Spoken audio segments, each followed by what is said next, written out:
Choosing by advantages, or CBA, is a best-known practice in the lean construction community for making good, durable decisions. Over the next few minutes, we will look at how CBA works and demonstrate how you really can compare apples, oranges, and even bananas in making decisions. So why is having the right decision-making process important? Because we have to live with the decisions long after we make them. How a decision is made, more often than not, has a significant impact on the actual outcome. So using a sound process is essential to achieving sound results. Decision-making is more than just selecting the best deal.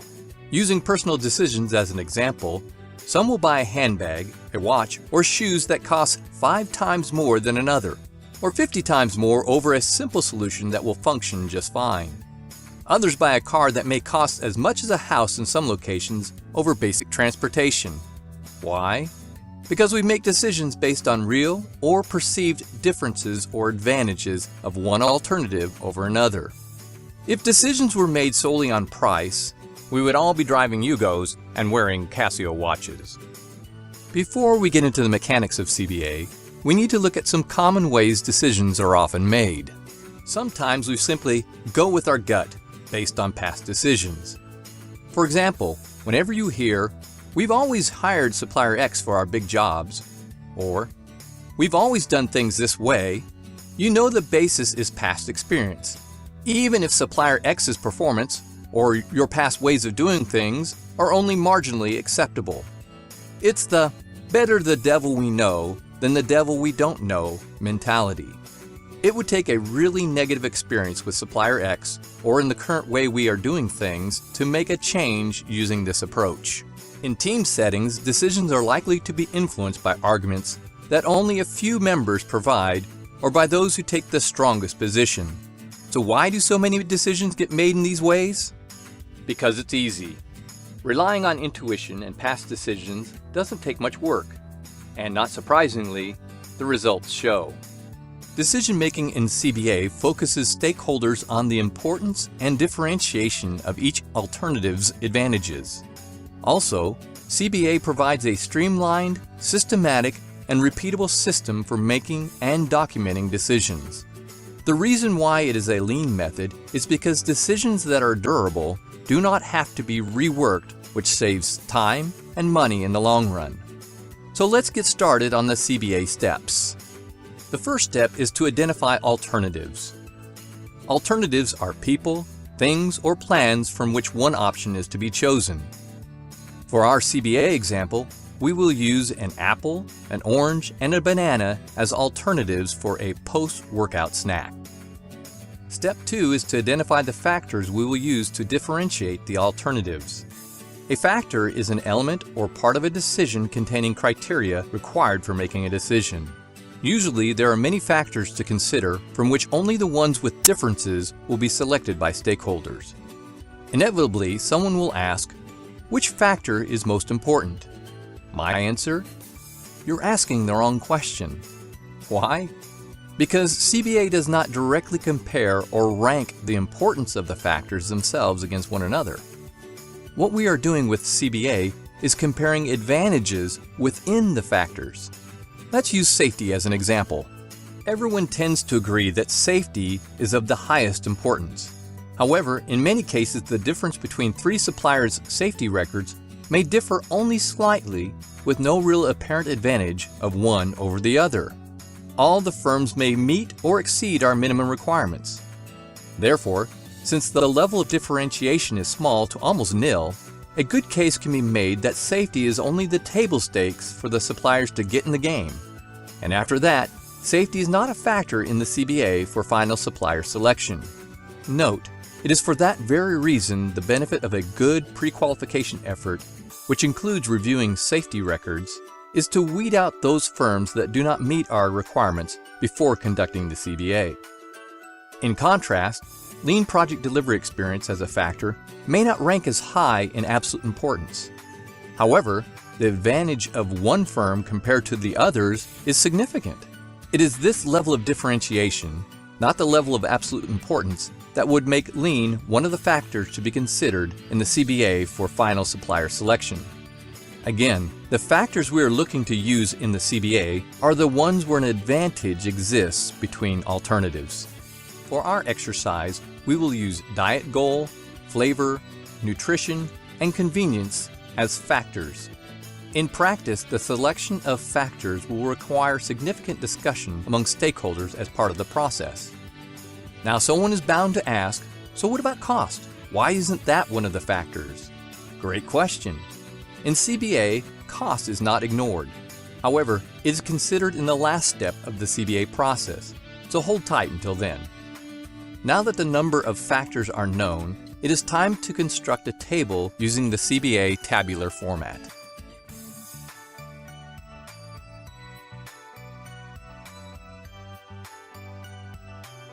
Our alternatives are entered at the top. For our example, we have apple, orange, and banana. Factors are then entered down the left side. At this point, we will start asking questions such as, what is it that makes an apple different from an orange in the diet goal? Or, what is it that makes an orange different from a banana for convenience? So the next step is to define the criteria for each factor that will answer those questions. First, a couple of definitions. Criteria is must or want conditions of a factor. An attribute is the character, quantity, or quality of one alternative. The key word is one.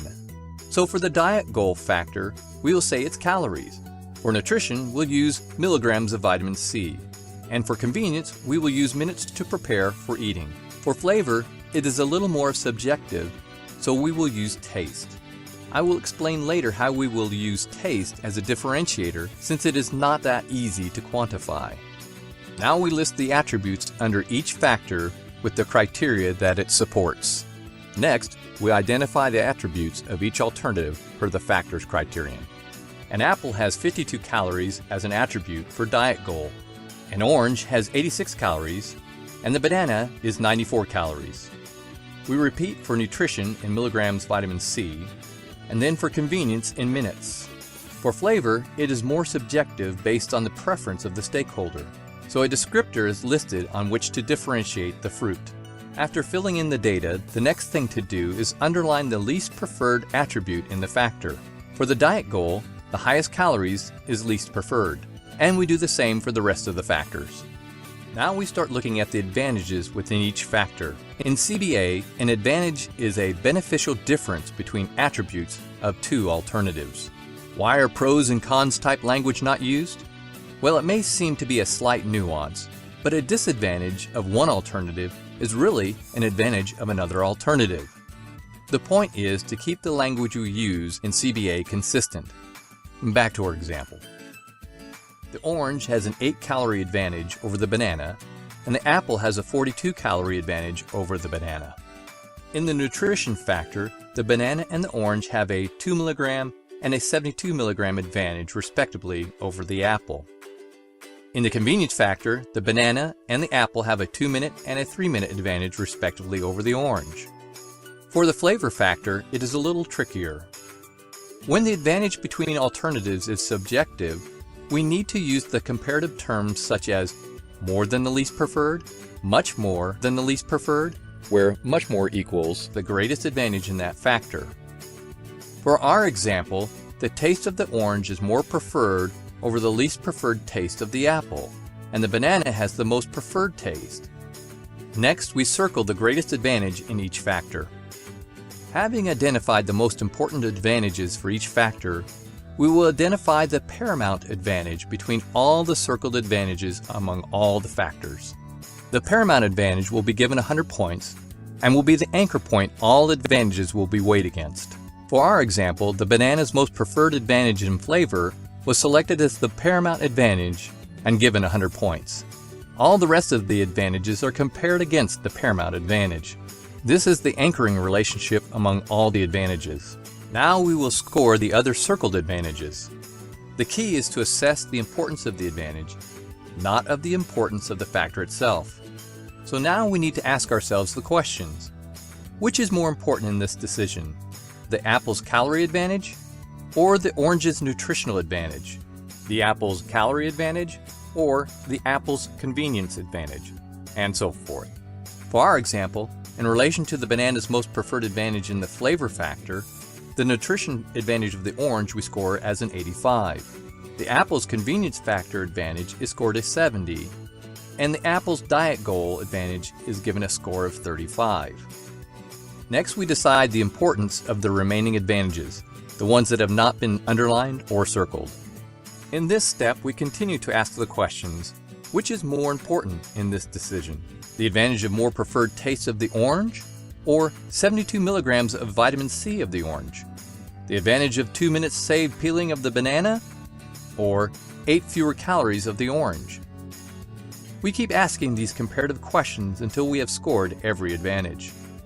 The underlined attribute is given a score of 0 since there is no advantage for that alternative in that factor. We'll leave it blank for simplicity. So these are the assessed scores for sake of time. Because scoring reveals the preferences of stakeholders, not just the numbers, good judgment and open dialogue is essential. Now it is time to add up the scores.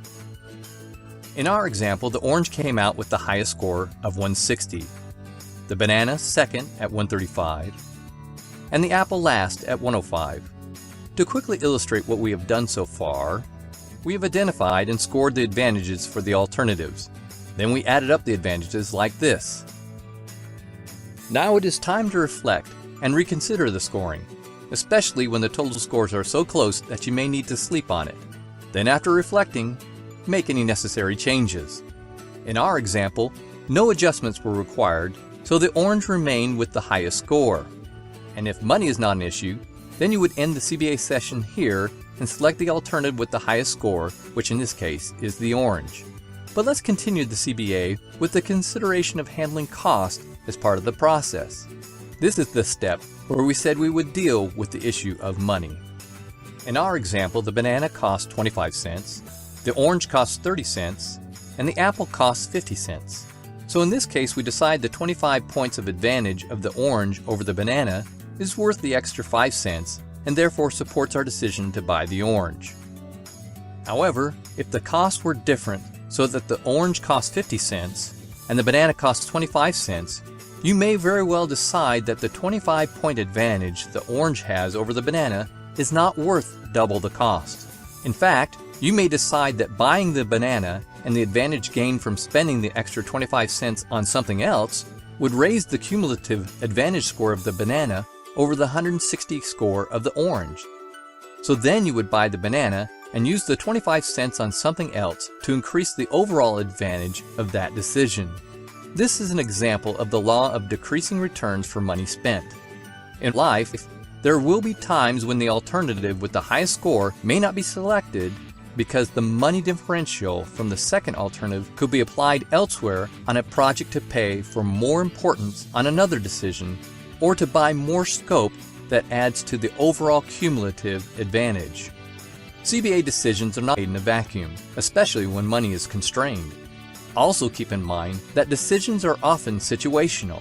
For example, what would you rather have, a pound of gold or a gallon of water? Careful on your choice. If you were in the middle of the mall, no question the gold would be the decision. You could walk down to the jewelry store or coin shop and cash in. But if you were in the middle of the desert and had gone 3 days without a drink, your decision would most likely be different.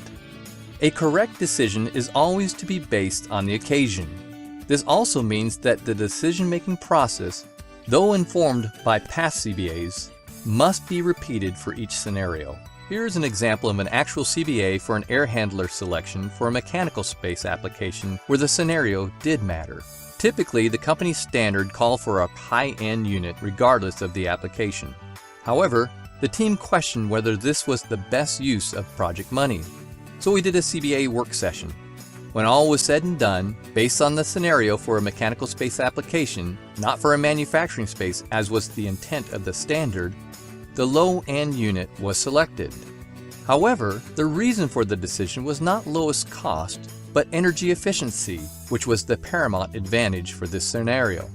All the other factors that typically get brought up as reasons for buying the high-end unit turned out not to be as much of a cumulative advantage as some would have thought. Therefore, this CBA was helpful to the team of engineers to get unstuck from doing what had always been done so they could make a best value decision, which saved $11,000 for this particular project. And it also gave them the assurance that a precedent would not be set for a clean space scenario, since it was understood that a new CBA would be conducted the next time an air handler selection decision rolled around. By now you've probably got the idea that CBA, once understood, is easy to do and can be used on simple and complex decisions alike. Now the only thing left to do is practice. Next time you have an impactful decision to make, have someone who has been trained in CBA facilitate a session to reinforce what you've just learned. To become more proficient yourself, enroll in a facilitated CBA workshop to understand in more detail the principles touched on in this video. As many in the construction industry have already discovered, to make sound, durable decisions, CBA is the recommended method of choice.